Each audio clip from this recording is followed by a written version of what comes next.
Today we have with us Professor Brian Peskin, a groundbreaking author, an investigator, and one of the world's leading specialists in essential fatty acids.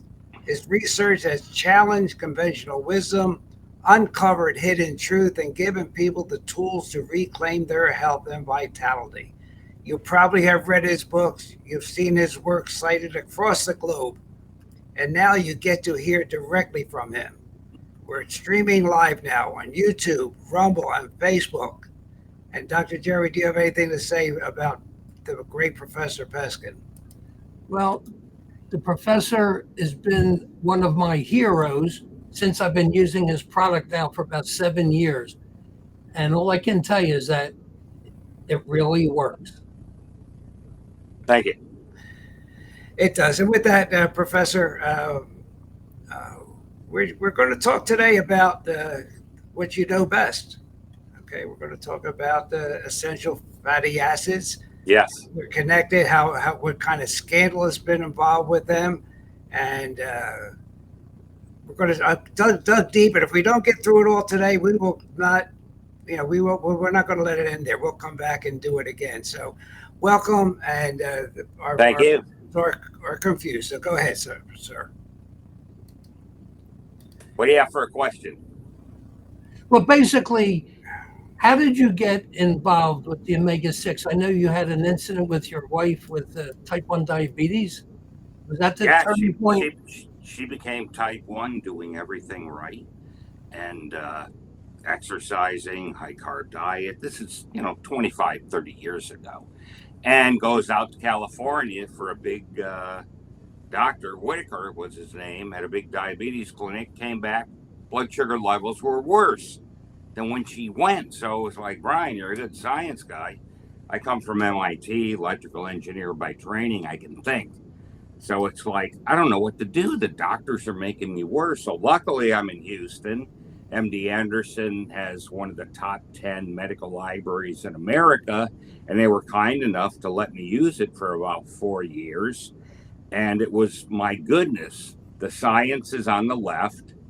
What everybody's being told is on the right. For example, high-carb diet, at a nutritionist in charge at a hospital is telling you to eat 50 teaspoons of sugar a day based on the carbohydrate level.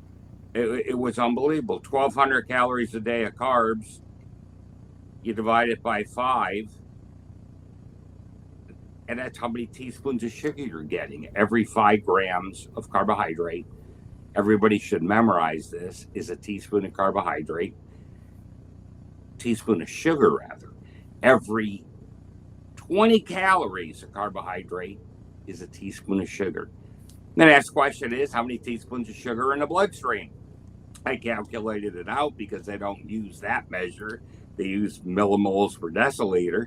And it came out to less than a teaspoon. I'm looking at it. I must be off by a factor of 100 because they're telling you carbs. Carbs are sugar. They all go to glucose, pretty much mostly all of them. Fiber doesn't. But fiber's not food for a human being. It's food for a termite. And I was correct. 7 to 9/10 of a teaspoon. That's the 70 to 90 milligrams per deciliter. Every diabetic that's reading their glucose knows. And it's, my goodness, there's less than a teaspoon of sugar in the bloodstream, and these people are telling you eat 50 to 100, if not more. Where's that go? Well, there's something called an insulin response, goes to body fat. They gave us the obesity epidemic. You can thank our government and our medical profession for turning all Americans today into wildebeest. It's unbelievable. So I started there. Luckily, I found Otto Warburg's work, big in cancer, Nobel Prize winner, top physiologist of the 20th century. And he stressed oxygen transfer to the cell, not the bloodstream, but the cell. So I started looking at the cell, and it's lipid, which means it's a fat-based component in the membrane, and the membrane is everything. So, for example, insulin is a hormone. Okay, it's protein-based. So insulin resistance is the biggest thing today in diabetes. I've never seen one physician, one nutritionist explain why there's such a thing as insulin resistance. Well, the insulin, the same amount, can't get into the cell. It's bouncing off. Why? Because the membrane structure is faulty. And this is the adulteration of all the oils we're eating. Everywhere on the internet, everywhere you read, plant seed oils are toxic and poisonous. It's a half-truth. They are, if they're processed, adulterated, they're poison. But it's dichotomy. Poison on the left, if they're organic, unprocessed, they're essential. EFA, essential fatty acid. I don't like the term acid. It's a chemical structure. It's not like it's hydrochloric acid. It's going to burn you or anything. But I like parent essential oils. So there's two types. Parent omega-6, prevalent throughout the entire food supply in nature. Almost everything is loaded parent omega-6. So anybody telling you we're getting too much omega-6 needs to reanalyze what they're saying. Because when you calculate in the body, it's 12 to 1. Your average organ is 4 to 1 parent omega-6 to parent omega-3. The muscles are 6.5 to 1 in favor of parent omega-6. And the fat stores are 20 to 1. So when you do a little algebra, it's about 12 to 1. So anybody saying we're getting overdosed on omega-6, we're getting overdosed on processed poison omega-6. And Otto Warburg hit it right in the head. Cancer is caused by lack of cellular oxygenation, and the omega-6 is a cellular oxygenator. It has the same partial pressure as hemoglobin, so it can disassociate and give oxygen into the cell. That's why once you start taking Easy Trek is my medical food, you get so much oxygen you can get by on 4 or 5 hours of sleep a day, every day, and just energize your body. And that's the biggest problem in America. And that's the proof for the oxygenation. And then the extra healing people get is incredible. So there's two EFAs, parent omega-6, parent omega-3. Can't get either made by the body. You have to get them from food. It's like minerals. We can't make them. We have to get them from food. We can't make vitamin C. We have to get it from food. We can recycle vitamin C, which most people don't understand. That's why we don't need to make it. But with the EFAs, and they don't convert. You can't take omega-3 and have it go to omega-6. Chemical structure, I don't care about it. I just care there's two classes. And the omega-3 side is very, very weak. So anybody telling you, oh, you need a ton of fish oil, which is a derivative. So you have parents and offspring. The offspring are technically termed derivatives. And that's like DHA, EPA. And we get enough of it. The half-life in the brain of DHA is 2.5 years. What? 2.5 years a molecule of DHA stays there. So how can it without going bad? Because we have antioxidants. But what happens is people take fish oil supplements. Body goes, what are you doing? Because fish oil turns rancid at 70 degrees. They don't tell you this. I don't care how pristine it is, how great it is. None of that matters. And by the way, fish oil is antifreeze for a fish. I throw you in frigid water, you freeze into an ice cube. So the only way nature can have a fish not do that, it's either alcohol or long-chain fatty acids. So it does the fatty acids. But Dr. Rowan, very, very good integrative medicine doc, told me, Brian, there's 14 times less DHA in a warm water fish at 70 degrees than there is at 30 degrees. What are we? We're 98.6. All the fish oil you're taking turns rancid immediately if the antioxidants didn't rush down from your brain. What do we have? Alzheimer's epidemic, dementia epidemic. Complete correlation to the fish oil experiment that failed, because when you take it, all the antioxidants come out from the brain and go, what is this person doing? We got to protect this, but now your brain isn't protected. So it's so simple to fix it. And there's 70 million capillaries in the brain. What are they made of? all parent omega-6. And the capillary is where the oxygenation takes place and the nutrient transfer takes place. That's Alzheimer's and dementia. Yeah. And they're all looking at beta amyloid. Beta amyloid is simply a result of the cell falling apart in the brain because you have 100 trillion cells, tons of neurons, everything. They all have a bilipid membrane. So picture two circles together, and that's the membrane.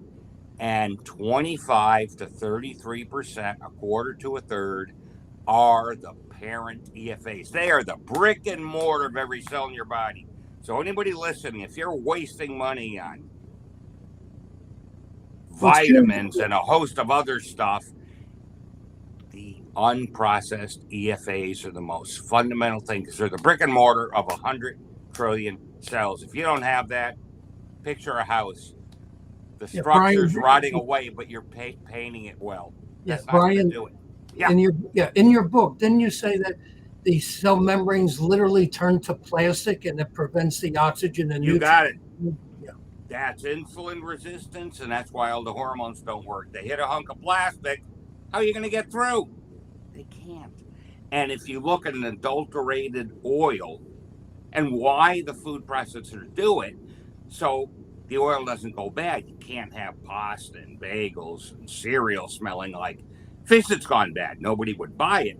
So they chemically adulterate it so it doesn't work. It doesn't go bad. It's like margarine and hydrogenated oil you can put out in the garage for a year and nothing touches it. No bug, no mold. It's not food. It's a plastic, okay? So that's the proof. If it doesn't go bad, you don't want it. And this is why you need new EFAs every day. So the goal is from the food, we get them, but the food processors did a great job. They were told, make the food so it doesn't go bad. They were never told, make it so we don't kill people and get them unhealthy. So you can't blame them.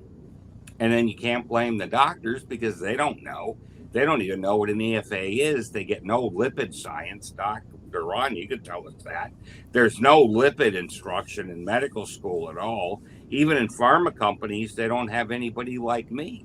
I've been told by top cardiologists, Brian, there's nobody that looks at physiologic lipids. They just look at what's in the bloodstream, and that's not sufficient. That's just floating around.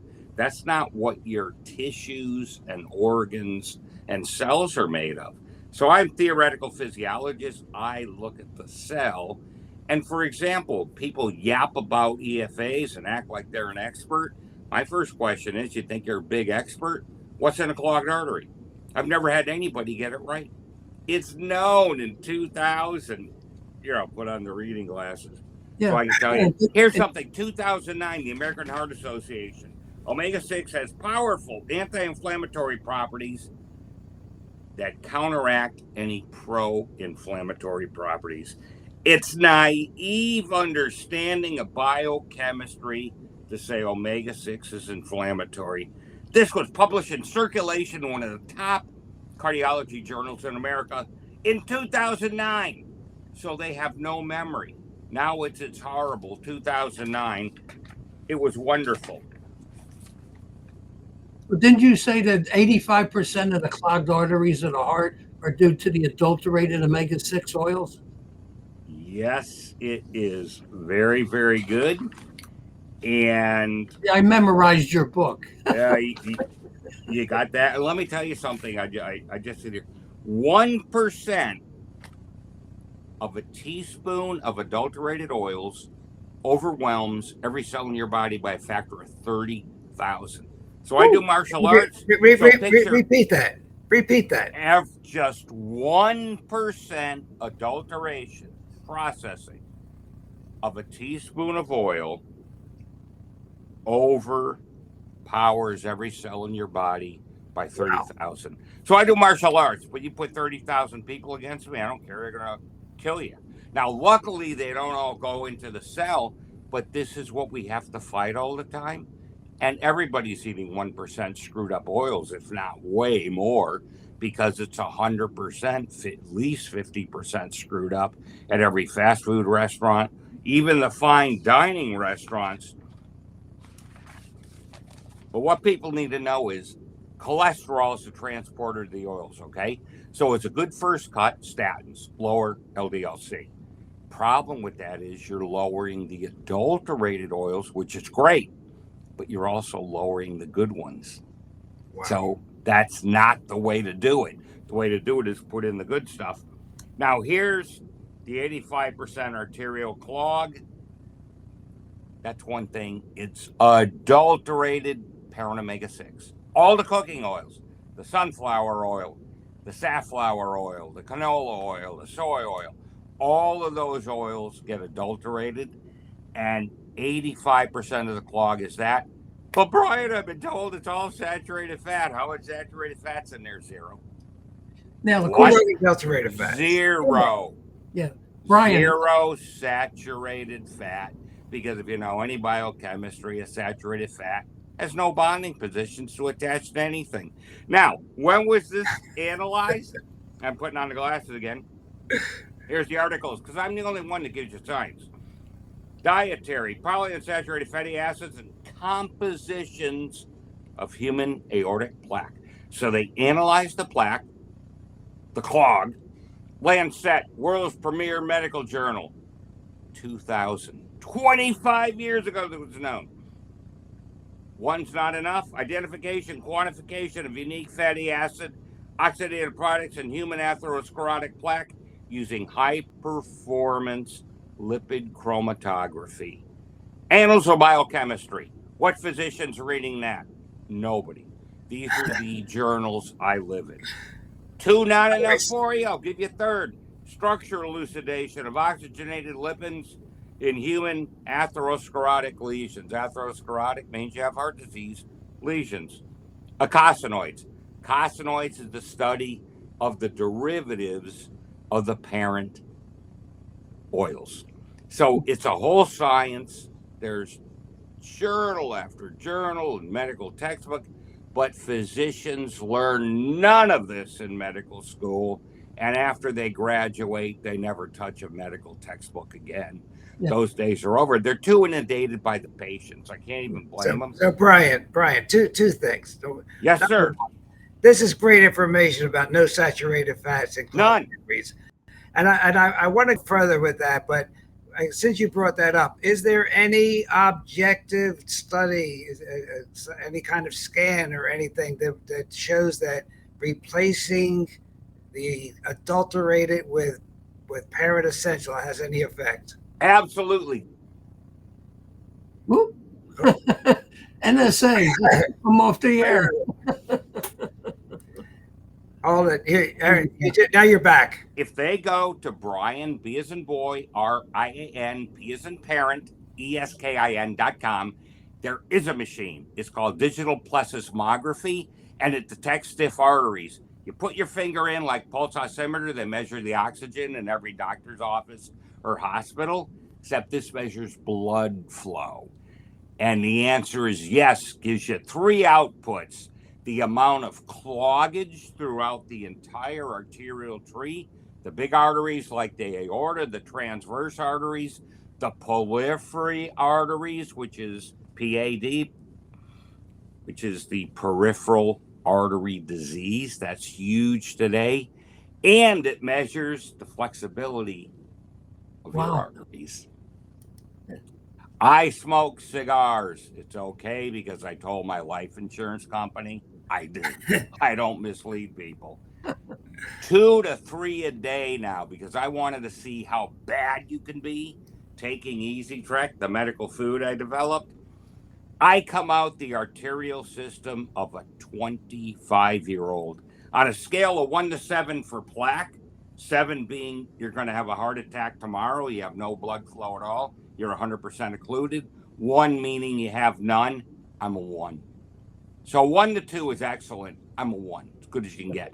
Arterial flexibility is 95 to 98 out of 100. So I have the arteries of a balloon, which is what you want. We scanned an MD who is younger than me. She came out of 2 out of 100, meaning she has the arterial flexibility of a straw. I said, you're going to have a heart attack within a year. She could have had one last month. I don't know, but she was petrified. So there is a machine. The cardiologists don't have it. They're measuring blood pressure, which is next to worthless. By the time you have high blood pressure, you're years and years into it, and it's not definitive enough. There's not just one blood pressure. You don't even want blood pressure. You want arterial cloggage with this machine. It's superb. So we're a distributor for them, and it's exciting. Past couple of weeks, we sold 3. So doctors are getting on board with it. It's not expensive. It's like $4,200. And every patient over 30 or 40 should get scanned. And had great news 2 weeks ago. 85-year-old fellow had a scale 33%, 1/3, a 6 out of 7, meaning a third of his arterial tree was horribly clogged. We reversed it by 2 grades from a 6 to a 4, 4 months, taking just 2 teaspoons of Easy Trek, the organic, proper ratio of the essential oils with parents and derivatives. A key component is in the formulation of Easy Trek. It's a medical food. You can read about it. The biggest anti-inflammatory there is, because there's a pathway called delta-6 desaturase. And in a pile of diseases, about 9 of them, diabetes and heart disease included, has an impairment, which means you can never get enough anti-inflammatory. So 9 diseases are tied to inflammation, even cancer. Weinberg, the PhD, that term, coined the term oncogene, reversed it a decade ago, saying there's not enough mutations to cause cancer. Inflammation takes center stage, the rewriting of the textbook, and the cancer doctors don't even know his work. It's tragic. It's just like you were saying in the beginning. Brian, Dr. Professor. Yeah. Let's go back a second and talk about, there is a physician that I have lost all respect for, but he keeps writing about linoleic acid. That's all he talks about. And LDL. Yep. And now cardiologists, all they care about is lowering LDL. They don't care, whatever. So could you address those 2 issues, please? Yeah, well, LDL, again, it's a big structure. It's the transporter of the oil. So here's the cholesterol molecule. Picture a magnet. That's how the oils go. It's called a lipoprotein in the bloodstream. You have to have a protein solubilized with water, because oil and water don't mix, right? It would float. So lipoprotein is the way you do it. LDL by itself, lowering it, is next to worthless to prevent heart disease. At best, it's 80 to 100 patients over 5 years on a statin to prevent 1 event. That's a 98.5% failure. To put that in perspective, I make 100 iPhones, 99 blow up in your face, and you tell the engineer, great job, because one of them works. He'd be fired yesterday. Electrical engineer, okay? In the medical profession, it's rah, rah, rah. And I tell doctors this and go, yeah, Brian, that's why everybody needs to be on a statin. I said, wait a minute. That's not fixing the problem that it fails. What are you talking about? And and what I tell people and colleagues is they have nothing else in their arsenal. Saving 1 or 1.5 people out of 100 is better than 0, isn't it? My answer is yeah. But you don't know what I know. And you try telling about this. Physicians don't know lipids, and they won't learn it. That's the biggest frustration I have today. The physicians I get is 1 out of 100 that cares like you do and will take the time to learn lipids, because I have extensive writing. You can look at it on my website. Won't cost you a nickel. BrianPeskin.com. There's videos. There's papers. And I give you the actual quotes, and of course I translate it. If it's technical, you see where it comes from.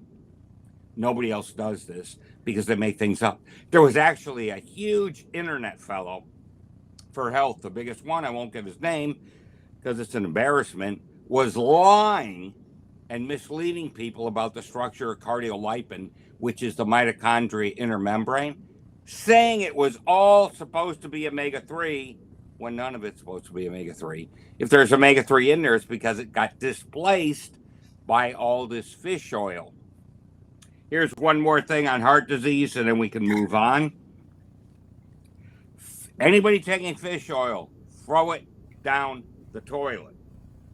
1986, anybody with atherosclerosis, meaning existing heart disease, prostacyclin decrease goes down 42%. It's almost cut in half. What's prostacyclin? Your body's natural statin. It's a natural blood thinner keeping platelets apart. This was in the New England Journal of Medicine, which is America's #1 journal. So now I can't even give physicians the out, because if they're not even reading their own #1 medical journal, God help us all. And the reason they're not is they're too tired. They're too overwhelmed by overflowing offices with everybody being so sick, they can't even keep up with the science. And the last thing I want to say, and then happy to answer more questions, studies aren't science, okay? We need more studies. There was somebody on TV that I typically like them, PhD in nutrition.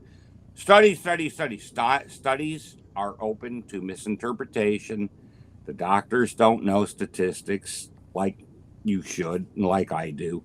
They even let them use the wrong statistics. And the rationale is, well, it's too complicated to have them use the right ones. Stanton Glatt said this, G-L-A-N-T-Z, professor of medicine and statistical genius, said this. It's too complicated. They won't understand it, so we let them use the wrong measure. Did you ever hear of anything so stupid in your life? No. You know what? So people are getting misled with statistics, and they just don't know it, and the doctors fall for it hook, line, and sinker. Like with statins, NNT, number needed to treat, it's 98.5, which means you need to treat 98 people to get one result.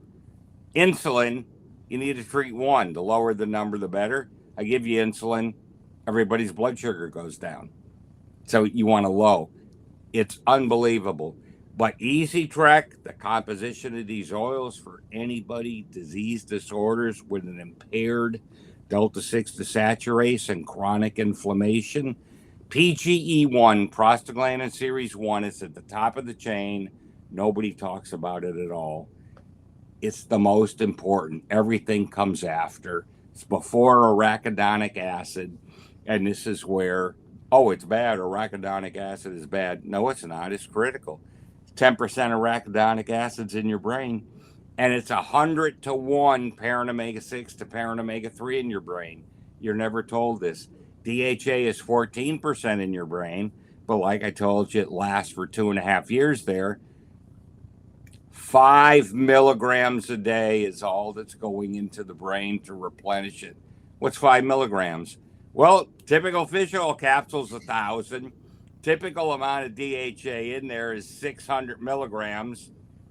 600 divided by 5 is 120. You could be getting 120 times physiologic overdose of DHA in the brain on a daily basis. To put that in perspective, take 100 aspirin, call me in the morning. Don't, being facetious, you'll die. But that is what people are unknowingly doing. That's what one capsule. You have the medical profession telling you to take 4 grams a day. And article after article shows the horrors of what happens when you do that. It's like with prostacyclin, the body's natural statin, going down by 42%, close to cut in half with fish oil. Another article showed you take fish oil, the anti-inflammatory PGE1's effectiveness is immediately cut off. Fish oil is a poison. Look in the mirror, everybody. If you don't see a fish looking back at you with gills, you got a big problem. You don't need it.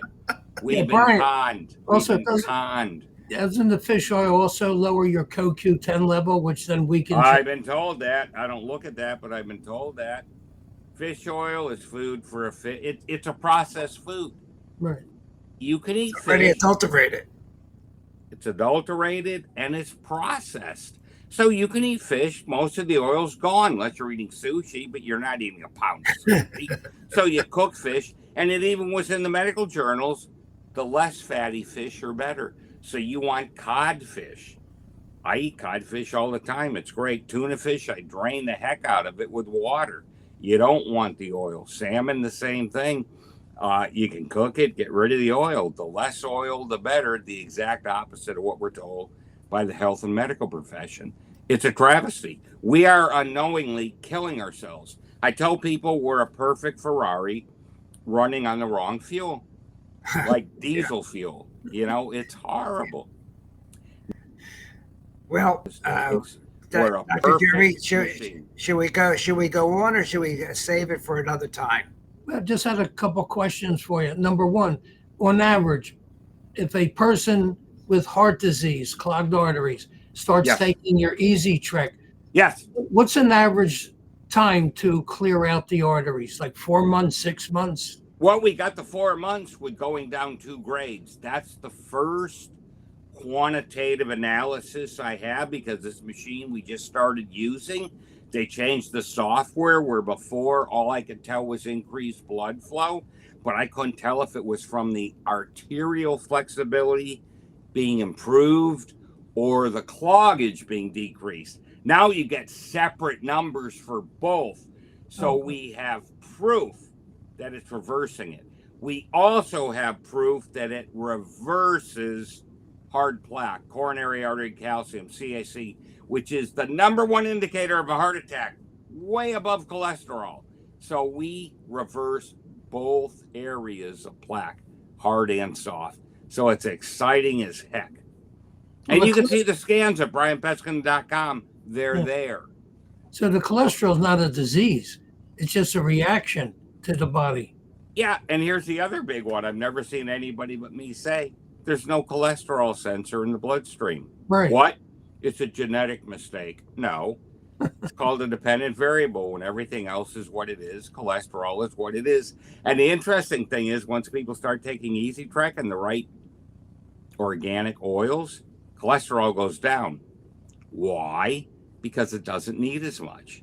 Because the good oils overpower the bad.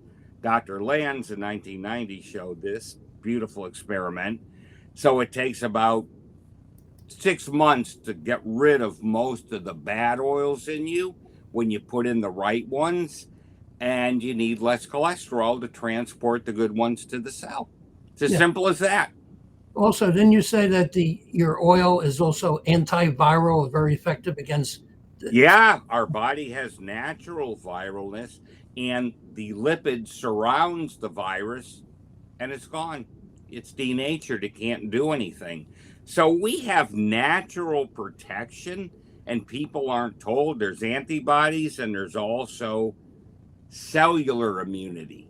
And this is the cytokine storm that everybody heard from COVID. When you get that, cytokines mean your body comes in and tries to get rid of this stuff. You don't want a storm. Everybody goes, oh, I need a stronger immune system. No, you have an overactive immune system. It's the opposite. I get real irritated by people that don't know what they're talking about. Anti-inflammatory tones it down. So if I go outside and I'm allergic to grasses, when I got to Houston 25 years ago, I'd be sneezing like heck.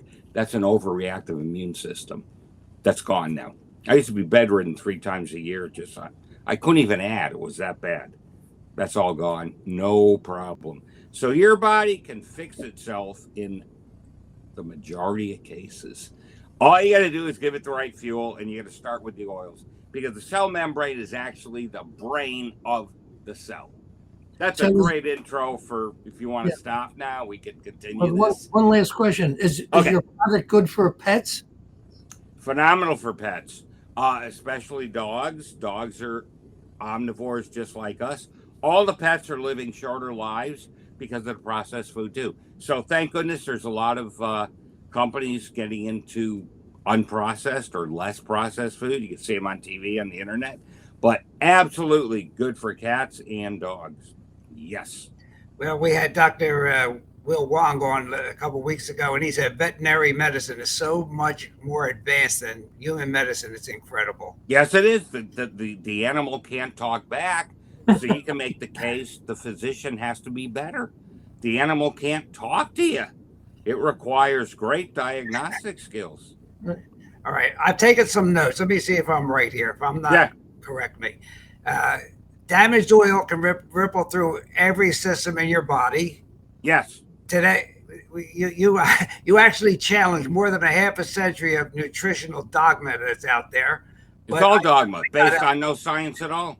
No, exactly. So when the cell can't breathe, disease Cancer. begins. All right. Otto Warburg showed cancer is spontaneously induced, 35% decreased cellular oxygenation, and it could be intermittent, and it takes years. So cancer does not just come on. You've had it for years. You didn't know it. You don't feel it. You don't see it.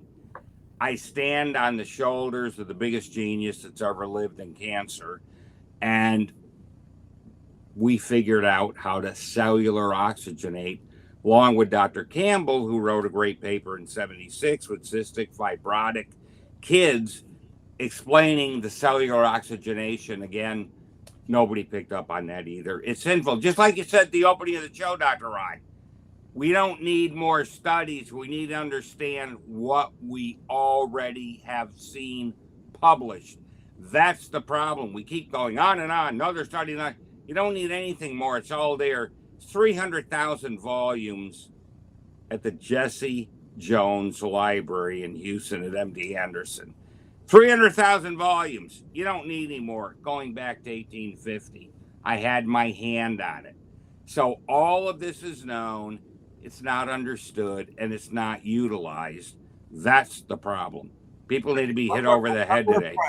One more point, and I think if our listeners get this, they'll be on their way. Fish oil is not your heart's best friend.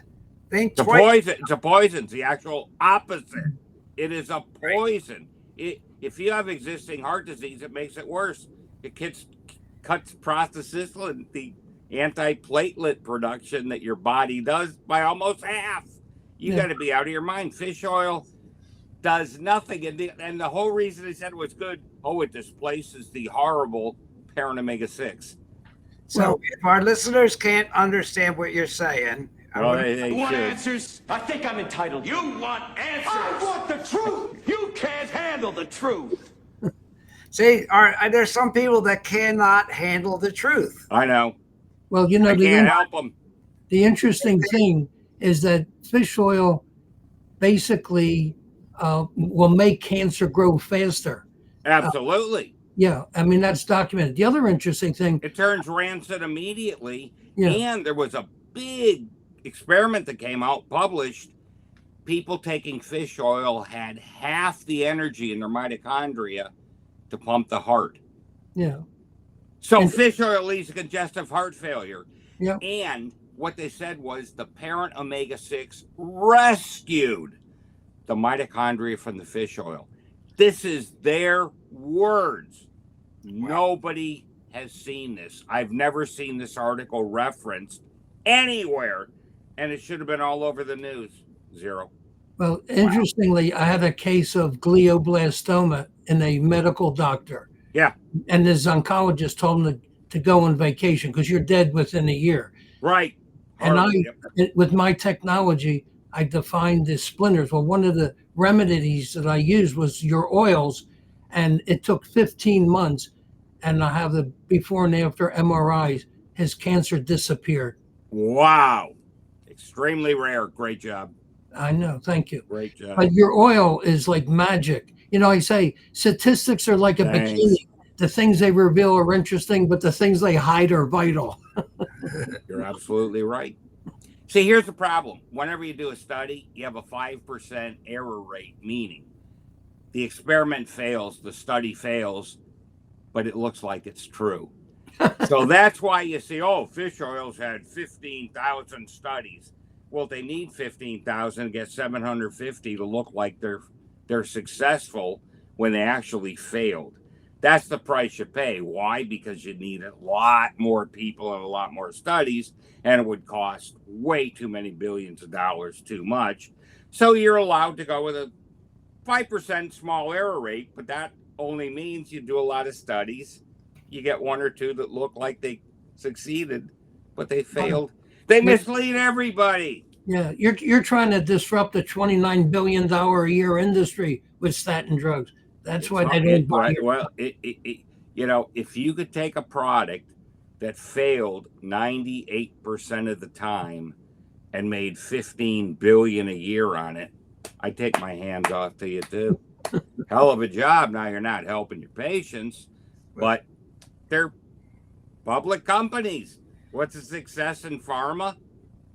Money, sales. Absolutely. If the patient gets helped, wonderful. But if they don't, I think that would make another show about relative risk versus absolute risk. There's so much. There's so much. I mean, that could really be a rebel show on the health. Oh yeah, that's a good one, because even the doctors, they see the term, but they don't really understand what it means. Yeah, and they don't really they don't understand the endpoint of some studies. No. And they sometimes they change the endpoint before the study's over. So, look, with that, we've gone a little bit long, and I want to thank Professor Peskin for amplifying the truth, because there's no filters on this channel, no filters at all with Dr. Jerry and I. My pleasure. It is really, I've taken notes myself today. So with that, we'll close. We hope that our listeners, we have a new email address called therebels@mail.com. Therebels@mail.com. Any suggestions, any comments, we'll have Professor Peskin back again. Visit his website, ProfessorBrianPeskin.com. What is Professor? No, it's just BrianPeskin.com. Just my name.com. BrianPeskin.com. That's it. Spend a week there. Dr. Jerry has a nice website too. Go ahead, Jerry. What's yours? Well, my philosophy is, if you have somebody you don't like, give them fish oil. Couldn't agree more. Nice. Everybody, we'll be back with the professor another time, but I hope you got as much of it as I have, and I've read everything he's written. I've talked to him multiple times over the last 5 years, so it's always a education. I want to wish our veterans and my fellow brothers out there, if we're going to have a show next week on Veterans Day, but to all your veterans, God bless you all, and we will talk to you next week. Adios. Thank you. Thank you.